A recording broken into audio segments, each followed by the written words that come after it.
बुद्ध भगवान एक गांव में उपदेश दे रहे थे। उन्होंने कहा कि हर किसी को धरती माता की तरह सहनशील तथा क्षमाशील होना चाहिए। क्रोध ऐसी आग है जिसमें क्रोध करने वाला दूसरों को जलाएगा तथा खुद भी जल जाएगा। सभा में सभी शांति से बुद्ध की वाणी सुन रहे थे, लेकिन वहां स्वभाव से ही अतिक्रोधी एक ऐसा व्यक्ति भी बैठा हुआ था जिसे ये सारी बातें बेतुकी लग रही थी। वह कुछ देर ये सब सुनता रहा, फिर अचानक ही आग बबूला होकर बोलने लगा, तुम पाखंडी हो, बड़ी बड़ी बातें करना यही तुम्हारा काम है।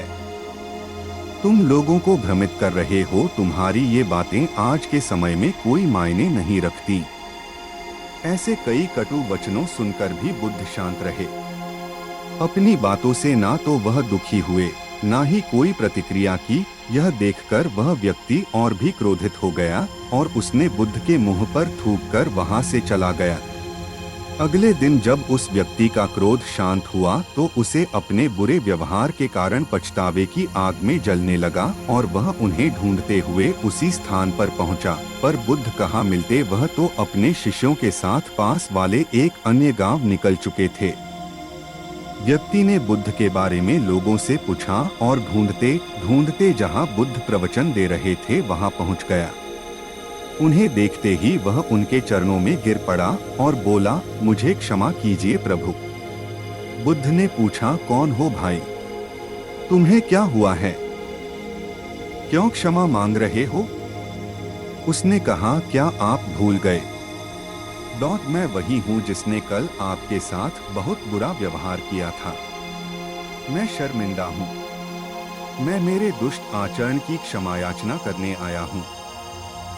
भगवान बुद्ध ने प्रेम पूर्वक कहा, बीता हुआ कल तो मैं वही छोड़कर आया गया और तुम अभी भी वही अटके हुए हो। तुम्हें अपनी गलती का आभास हो गया, तुमने पश्चाताप कर लिया, तुम निर्मल हो चुके हो। अब तुम आज में प्रवेश करो। बुरी बातें तथा बुरी घटनाएं याद करते रहने से वर्तमान और भविष्य दोनों बिगड़ते जाते हैं। बीते हुए कल के कारण आज को मत बिगाड़ो। उस व्यक्ति का सारा बोझ उतर गया। उसने भगवान बुद्ध के चरणों में पड़कर क्रोध त्याग का तथा क्षमाशीलता का संकल्प लिया। बुद्ध ने उसके मस्तिष्क पर आशीष का हाथ रखा। उस दिन से उसमें परिवर्तन आ गया और उसके जीवन में सत्य, प्रेम व करुणा की धारा बहने लगी। मित्रों, बहुत बार हम भूत में की गई किसी गलती के बारे में सोचकर बार बार दुखी होते और खुद को कोसते हैं।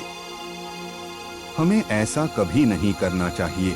गलती का बोध हो जाने पर हमें उसे कभी ना दोहराने का संकल्प लेना चाहिए और एक नई ऊर्जा के साथ वर्तमान को सुदृढ़ बनाना चाहिए।